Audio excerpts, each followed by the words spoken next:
bet you wish it was Friday. So do I.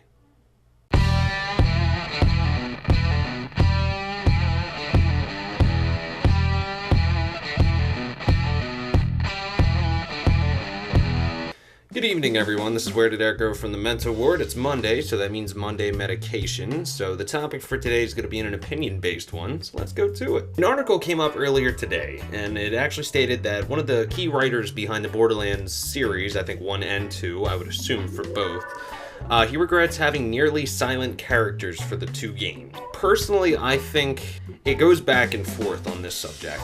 For certain games, like he even brought up in that interview how he really favored the silent protagonist, aka Half-Life, Portal, all of those kinds of games, because you get absorbed into the story and you don't really want to have your character doing the talking for you, which is understandable. For most RPGs, yeah, that's the case. You don't really want someone talking for you. You want to make the decisions. Even if they do talk, you want to pick those choices and have them related in their way. Certain games that do stuff like that is Mass Effect, Dragon Age, well, I'm just picking BioWare games, but you understand.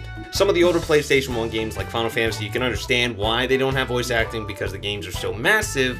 If they tried adding voices into that would make the game so much more ridiculous. Probably not, but that's just me.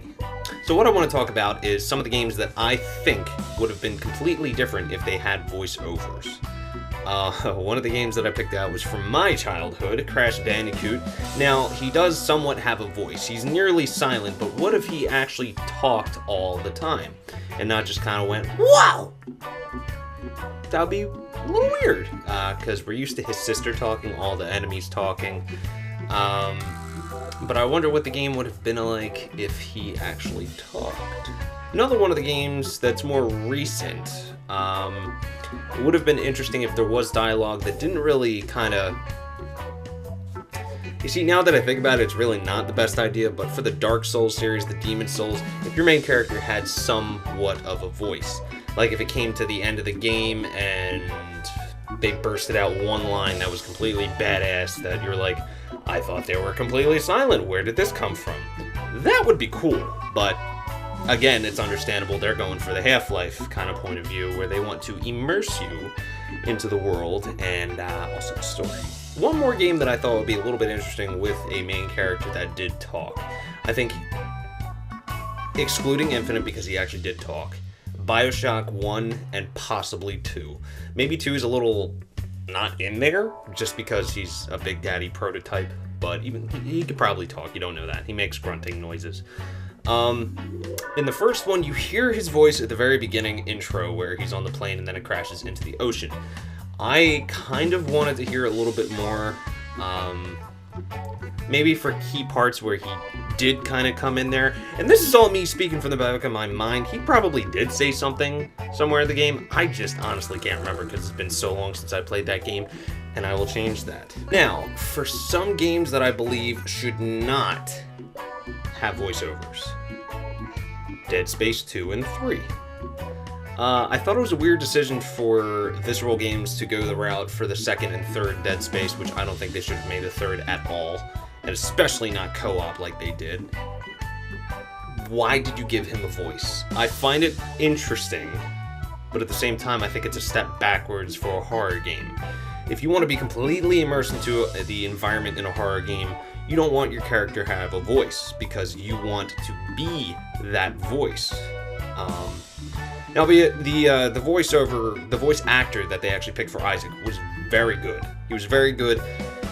The only things that kind of took the genuine scariness out of the game, because he was kind of reacting for you. I didn't like that. Final Fantasy X. Moving on. Honestly, after that, I can't really think of any more games that I wouldn't want there to be dialogue. Actually, never mind, I changed my mind. I would be a little interested to see...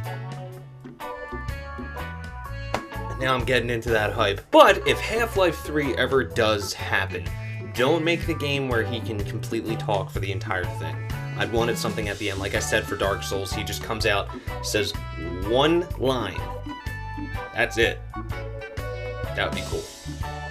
But It's hard because the series based on him not talking to get you immersed into it. But hey, you never know. They could go that route, do the badass thing, and then that's it.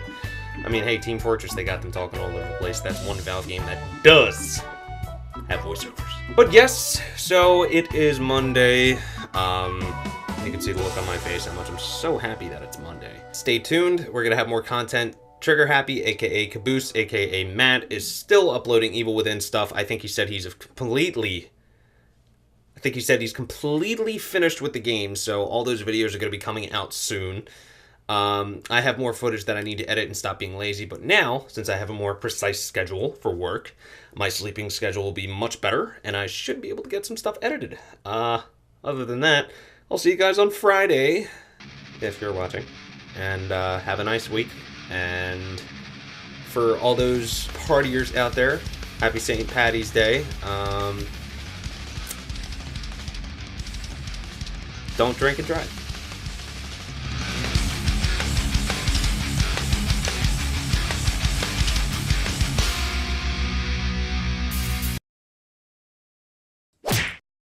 Quack, quack.